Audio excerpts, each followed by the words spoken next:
सत्संगत जी, प्यार से कहना धन्यवाद जी। ये संदेश जो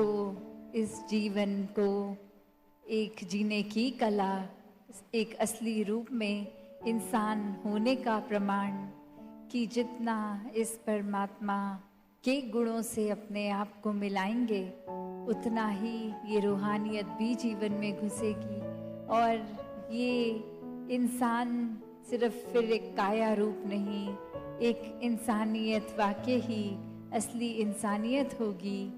जब ये परमात्मा जीवन में आता है, क्योंकि ये तो हर समय ही मौजूद है। सिर्फ फर्क वही कि हम कब इससे जुड़े हैं। ये संसारिक रूप की माया तो हर समय अपने अलग अलग रंग दिखाती है, तो कब कब एक मन वाकई ही इस परमात्मा से जुड़ा है तो एक जीवन में परिस्थितियां अलग अलग भी आ जाती हैं। एक अपने मन के भी हमारे ऐसे खेल हो जाते हैं कि कभी तो ये मन बहुत ही शांत होता है, कभी इतनी उथल पुथल होती है, कभी मन में एक भाव एक विपरीत दिशा वाले आ जाते हैं और कभी कैसे विनम्र भी हो जाता है दिल। तो कैसे इस दिल को हर समय के लिए सहज रखें, पावन रखें। इस परमात्मा के सहारे से ही ऐसा हो सकता है कि हर समय एक रस ये मन भी हो जाएगा, फिर ये एक लहर जैसी एक उछाल इस मन में नहीं आएगी, एक सहजता रूप एक मन में जितना ज़्यादा परमात्मा को बिठाएंगे उतना ही ये फिर मन भी पावन होगा। तो एक मन की जहाँ बात है वहाँ एक चरित्र भी उसमें आता है, सोच भी उसमें आती है, एक हमारे भाव जो एक हमारे जीवन में हम प्रदर्शित करते हैं वो भी फिर यही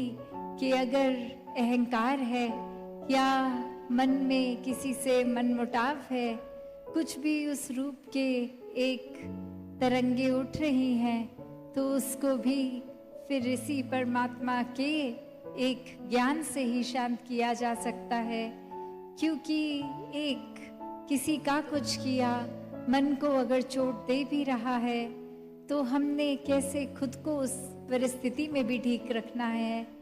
हर एक के साथ मन को इस प्रकार जोड़ के कि एक परमात्मा ने ये पूरी सृष्टि की जहाँ रचना की वहाँ हर एक को अलग अलग स्वभाव दिया है, तो सिर्फ किसी का स्वभाव हमारे स्वभाव से अलग है तो ये कारण एक नफरत का नहीं होना चाहिए, इससे तो अपनत्व और बढ़ना चाहिए। क्योंकि जितने अलग अलग सबके स्वभाव उतनी यूनिकनेस उनकी और वहीं इतना कुछ सीखने के लिए ये मन में करुणा दया विशालता जितनी रखेंगे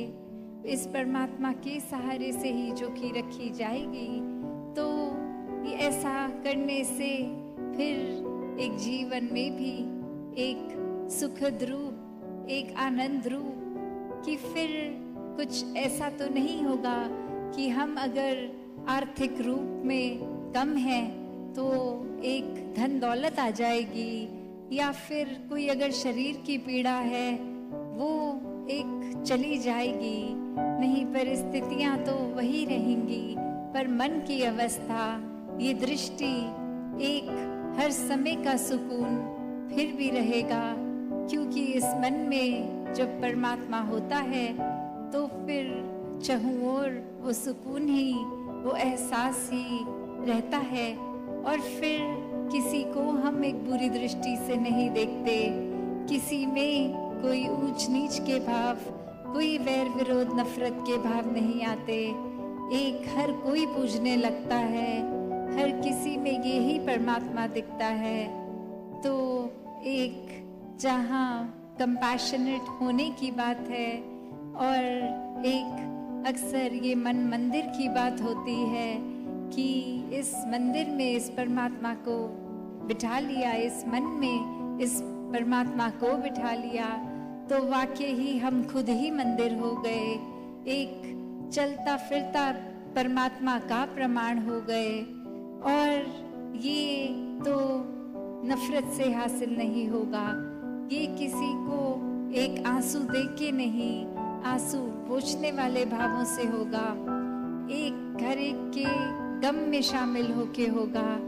हर एक को कैसे एक रूप परमात्मा का देखकर एक सेवा भाव, एक कि हर कोई इस परमात्मा का रूप, और अब ये सेवा भाव कि सिर्फ उस वजह से नहीं कि किसी को कोई ज़रूरत है और हमारे पास वो बल है कि उसकी ज़रूरत को पूरा कर दें, नहीं, ये बल भी परमात्मा ने ही दिया है। तो हम होते कौन है कुछ किसी को मदद देने वाले। तो बात वही कि जो कुछ इस परमात्मा का है, इस परमात्मा की ही सृष्टि को अर्पण, एक मन को खाली बनाना होगा, मन को अहंकार से एक ऊपर उठाना होगा, इस कर्ता भाव को मिटाना होगा,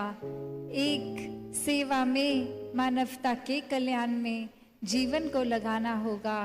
और कोई कंपल्शन की तरह नहीं, एक कोई इसलिए नहीं कि ऐसा करने से हम बेहतर इंसान बन जाएंगे, अच्छे कर्म करने से नहीं, एक मन में भाव वही कि अच्छे कर्म तो बाय प्रोडक्ट होंगे जब मन में ये परमात्मा है। और फिर भक्ति भी फिर उस भाव से ही है कि संसार को त्याग के नहीं भक्ति करनी, इस समाज, इस परिवार, इस संसार में रह के भक्ति करनी है, अपने कर्तव्यों का पालन करके भक्ति करनी है, कोई उदासी से मुंह लटका के भक्ति नहीं करनी, एक खुशी से मन झूम झूम कर इस परमात्मा के एहसास में रहता है। जब इस प्रेम में एक मन इतना डूबा रहता है कि फिर ये सहज रूप की भक्ति, हर पल की भक्ति, तो जहाँ इस संसार में हमें रहना भी है, वहाँ इस संसार से ऊपर उब के एक उठे हुए रूप में वैसे विचरण करना है। ये चीज़ों ने आना है, जाना है, एक भावों ने आना जाना है, इच्छाओं ने भी कभी खत्म नहीं होना। तो फिर ऐसा क्या है कि हम हर समय सहज रह पाएंगे। तो बात वही कि जब इस परमात्मा के द्वारा दी गई चीज़ों का इस्तेमाल भी एक सदुपयोग रूप में हो, हर एक की भलाई के लिए हो, अपनी भलाई के लिए हो, तो ही वो साधन भी मुबारक हैं। वरना तो एक अगर हम चाकू तक का उदाहरण लें तो वो चाकू का काम तो एक छिलना है, एक काटना है। तो वो जो इंसान के हाथ में है चाकू, उस इंसान की नीयत क्या है, उस पर उस चाकू का असर निर्भर करता है। वो कोई एक चाकू उसके हाथ में हो जो चोर हो, डाकू हो, मर्डर हो, तो फिर एक नुकसानदेह काम होगा।